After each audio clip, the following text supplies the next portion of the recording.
नमस्कार दोस्तों, इस स्टडी लाइटर पर आप लोगों का स्वागत है। आइए स्टार्ट करते हैं बीपीएससी 66 आंसर की। आप लोगों ने मिला भी लिया होगा, लेकिन आज हम लोग कुछ ऐसे क्वेश्चंस पे डिस्कस करेंगे जो विवादित हो सकते हैं। अब जैसे ये सेट बी का दूसरा क्वेश्चन है कि बिहार में कांग्रेस का प्रथम अधिवेशन कहाँ रखा गया। तो इसका बांकीपुर है, लेकिन बांकीपुर आपका पटना में है, तो पटना इसका आंसर होगा 100%। लेकिन बीपीएससी है, कुछ भी कर सकती है। वो अगर एक्यूरेट बांकीपुर पर चली गई तो ऑप्शन ई भी दे सकती है, तो इसमें अचंभित नहीं होना है। लेकिन ये क्वेश्चन में 99.99% इसका आंसर पटना ही होना चाहिए। ओके, अब जैसे इसमें 8वां क्वेश्चन है, सरफरोश की तमन्ना अब हमारे दिलों में है, देखना है जोर कितना बाजुए कातिल में है। इसके रचयिता कौन है? तो इसमें बहुत लोग राम प्रसाद बिस्मिल मारे, लेकिन इसका आंसर होगा ऑप्शन ई, क्योंकि इसके रचयिता हैं बिस्मिल्लाह अजीमाबादी। ओके, बिस्मिल्लाह अजीमाबादी इसके रचयिता हैं, और इसको प्रसिद्धि राम प्रसाद बिस्मिल के द्वारा मिली थी, तो इसीलिए जो है इसको जो है आप लोग वो कर सकते हैं। अब अथॉरिटी फॉर फराडे स्थिरांक, तो इसका आंसर ऑप्शन डी होना चाहिए, सार्वभौमिक स्थिरांक है। ठीक है ना, is a universal constant. Okay, इसका ऑप्शन डी ही होगा, इसमें ऑप्शन ई नहीं होगा। ओके ना, इसका ऑप्शन डी ही होगा, इसमें आप बिल्कुल भी कंफ्यूज मत रहिए। जो जो डी मारे हैं वो लोग एब्सोल्यूट सही है। ओके, आप लोग कंफ्यूज ना होइए, इसमें ऑप्शन डी ही इसमें आंसर होगा। अब ये 45 में देखिए, पेट्रोल और डीजल के अधूरे जलने से क्या उत्पन्न होता है। इसमें कार्बन मोनोऑक्साइड ही इसका आंसर होगा, ऑप्शन डी। इसमें बहुत लोग कह रहे हैं कि नाइट्रोजन ऑक्साइड भी होगा, लेकिन वो नहीं होगा, क्योंकि इसमें लिखा है कि अधूरे जलने से सिर्फ CO2 सिर्फ CO निकलता है, यानी कार्बन मोनोऑक्साइड ही निकलता है। ठीक है ना, डाइऑक्साइड भी निकल नाइट्रिक ऑक्साइड नाइट्रोजन डाइऑक्साइड भी निकलता है, लेकिन वो इसलिए नहीं निकला क्योंकि वो अधूरे जलने से उसका कारण नहीं है। ठीक है ना, उसका कारण कुछ और है। इसमें कार्बन मोनोऑक्साइड इसका ऑप्शन डी होगा, इसमें ऑप्शन ई आंसर नहीं होगा। इसको भी ध्यान में रखिएगा आप लोग। अब जैसे इसमें 78 में है कि 2020 में वीडियो सम्मेलन के द्वारा जो ब्रिक्स हुआ था, उसमें संस्कृति मंत्रियों की 5वीं बैठक में किसने भारतीय दृष्टिकोण का प्रतिनिधित्व किया। अब इस क्वेश्चन को जो लोग ना पढ़े रहे हैं वो भी इसको सही कर सकते थे, क्योंकि इसमें एक ट्रिक ये थी कि अगर इसमें हम एलिमिनेशन राउंड अगर इसमें हम लोग अपना फॉलो करें, तो इसमें रमेश पोखरियाल तो भाई HRD मिनिस्ट्री, नितिन गडकरी सड़क मिनिस्ट्री, रविशंकर प्रसाद सूचना प्रसारण मिनिस्ट्री, तो बचे प्रहलाद सिंह पटेल और ऑप्शन ही। तो इसमें अधिकतर चांस प्रहलाद सिंह पटेल को ही मारना था, और उसको अगर आप लोगों ने मारा है तो सही है। इसमें प्रहलाद सिंह पटेल ही इसके आंसर होंगे, ऑप्शन ई नहीं होगा। कुछ लोग इसमें ऑप्शन ही दे रहे हैं। अब देखिए 83 वाला क्वेश्चन है, इजराइल से शांति समझौता करने वाला पहला अरब कंट्री कौन है। ओके, तो इसमें 83 में इसका आंसर होगा मिस्र। मैं इसलिए मिस्र दूंगा क्योंकि मिस्र ने ही 1968 के टाइम ही मिस्र ने जो है समझौता कर लिया था।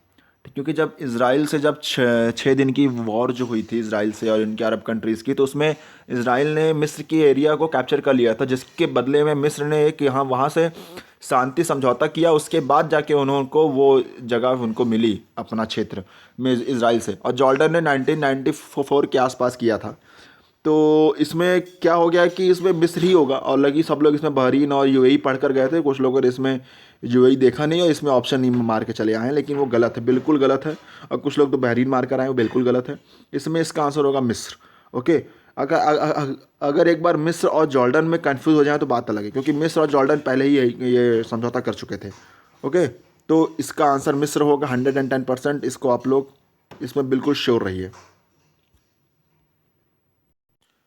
91 में होगा इसमें जैन धर्म। ओके, इसमें बुद्ध धर्म सम इसमें कहीं लिखा ही नहीं है। इसमें जो भी इन्होंने तीर्थ लिखे हैं ये सब आपके जैन धर्म से रिलेटेड है, तो इसका ऑप्शन ही तो बिल्कुल नहीं होगा। कुछ लोग इसमें ऑप्शन ही बता रहे हैं, इसमें ऑप्शन ही नहीं होगा, क्योंकि बौद्ध और जैन दोनों एक साथ नहीं आएंगे।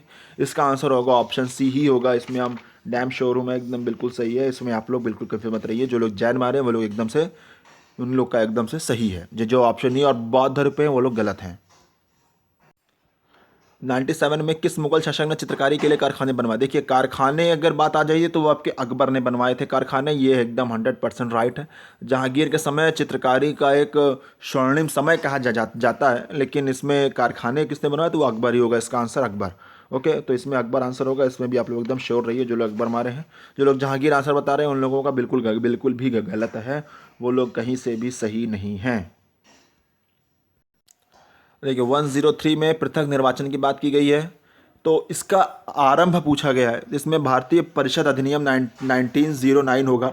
कुछ लोग इसमें ऑप्शन नहीं बता रहे हैं क्योंकि इसमें 1919 का वो लोग लेकर चल रहे हैं इंडियन एक्ट, लेकिन 1919 में मुस्लिम्स को छोड़कर उसमें जो लोग बचे थे, जैसे सिख हो गए, है ना, ईसाई हो गए, उन लोगों को पृथक निर्वाचन मंडल में रखा गया था। लेकिन इसकी शुरुआत 1909 से हो गई थी, क्योंकि इसमें सिर्फ और सिर्फ इसमें मुस्लिम समुदाय वालों को पृथक निर्वाचन मंडल में रखा गया, जिसकी वजह से शुरुआत पूछा है, तो इसका आंसर हो जाएगा 1909।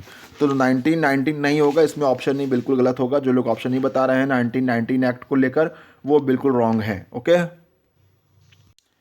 116 में भौगोलिक क्षेत्र की दृष्टि से भारत का निम्न जिलों में से कौन सा जिला सबसे बड़ा है?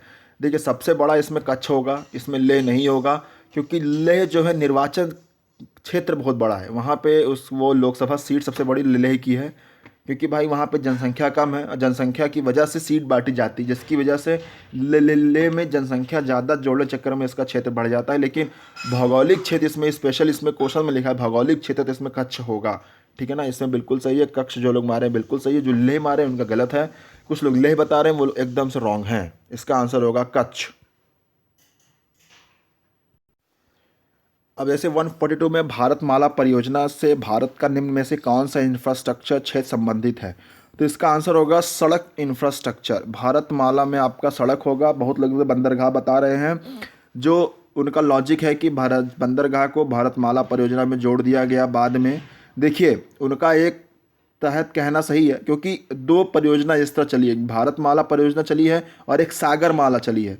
तो सागरमाला में क्या होता है कि आप समुद्र के किनारे जो आपके ये पोर्ट वोल्ट हैं, उसको सागरमाला परियोजना में, जैसे नदी हो गया, ठीक है ना, जैसे आपका ये गंगा राजमार्ग 1 हो गया, जो ये आपका हल्दिया से इलाहाबाद के जो गंगा रूट है, वो सब चीज़ बनाने के जो परियोजना है, वह सागरमाला के अंतर्गत आती है। और उसमें आपका बंदरगाह भी आता है, उसमें भी बंदरगाह आता है। ठीक है ना, तो ऐसा जोड़ा जाए तो बंदरगाह उसमें चला जाएगा। इसमें एक देखा जाए सड़क परियोजना है, इसमें सड़क इंफ्रास्ट्रक्चर इसका आंसर होगा। सागरमाला में बंदरगाह आएगा, ना कि भारतमाला में आएगा। सड़क ऑप्शन सी ही होगा इसमें। ओके, 142 का ऑप्शन सी सड़क इंफ्रास्ट्रक्चर। जो लोग मारे हैं वो एकदम सही हैं। अब 143 में क्या है कि इसमें पूछा गया है कि औद्योगिक क्षेत्र की उपलब्धि को मापने के लिए निम्न में से कौन सी संस्था औद्योगिक उत्पादन के सूचकांक को जारी करता है? इसमें देखिए ऑप्शन ए है NSSO और ऑप्शन सी है CSO। देखिए CSO को अब ख़त्म कर दिया गया है, CSO को अब NSSO में मिला दिया गया है, तो अब खाली एक ही बॉडी बची है NSSO। अब NSSO में से एक एस हट गया, अब उसका नाम हो गया है NSO। अगर ऐसे देखा जाए तो इसमें ऑप्शन ए होगा NSSO। लेकिन अगर BPSC नाम पे गई या NSO पे जाती है, सिर्फ NSO पे जाती है, तो इसमें ऑप्शन ई भी दे सकती है। तो इसमें मुझे लग रहा है कि ए या फिर ऑप्शन ई में से कोई एक हो सकता है, लेकिन 90% मुझे लगता है कि इसका आंसर ऑप्शन ए होना चाहिए, क्योंकि NSSO ही है जिसके अंडर CSO को मिलाया गया है। ओके, जब मिला दिया गया है तो CSO तो बिल्कुल नहीं क्या करेगी। ठीक है ना, और फिर इसमें NSSO ही आंसर होना चाहिए। जो लोग NSSO मारे हैं वो लोग इसको अपना डिस्प्यूटेड में रख सकते हैं, और जो लोग ऑप्शन नहीं मारे हैं वो भी इसको डिस्प्यूटेड में रख सकते हैं, क्योंकि NSSO और NSO में BPSC खेल कर सकती है। ये क्वेश्चन इसीलिए पूछा भी गया था। जो लोग ज़्यादा पढ़े हैं, जिनका कॉन्सेप्ट क्लियर है, वो लोग इसमें कंफ्यूज हो जाएंगे। तो देखते हैं इस क्या होता है। तो मेरे ख्याल से ये क्वेश्चन थे जो मुझे लगे कि आपको बताना चाहिए, जो डिस्प्यूटेड हो सकते थे। तो जहाँ तक मैंने खोजा अपनी किताबों में, नेट्स पे, इंटरनेट पे, तो मुझे जो आंसर मुझे लगे मैंने आप लोग के सामने लिया। क्या आप लोगों को लगता है कि हाँ ये सब आंसर हो सकते हैं, या नहीं लगता? तो आप लोग कमेंट बॉक्स में बताइए। तो थैंक यू वेरी मच। अगले वीडियो में आपको बताऊंगा कट ऑफ के बारे में, क्योंकि ये सब क्वेश्चन है कट ऑफ को जो ऊपर नीचे कर सकते हैं। पेपर आपका इजी टू मॉडरेट था, ये आप कह सकते हैं, लेकिन जो 2 घंटे में पेपर बैठने में जो चीज़ होती है, उस समय क्या होता है, उस समय ईजी और मॉडरेट पेपर नहीं होता। उसमें पेपर के में जो क्वेश्चंस आते हैं उसी में आप कंफ्यूज हो जाते हैं, चाहे सरल हो चाहे कठिन हो।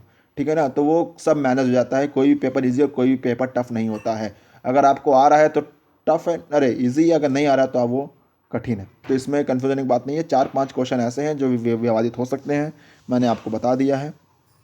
तो आप लोग को क्या एक्सपीरियंस है, कैसा पेपर लगा आप लोगों को, जितने मैंने क्वेश्चन बताए हैं क्या इसमें से आप लोगों के क्या क्या मारे हैं, आप लोग मुझे कमेंट बॉक्स में बताइएगा। Thank you very much. This is आयुष्पाद शाइनिंग ऑफ। Bye bye. जय हिंद।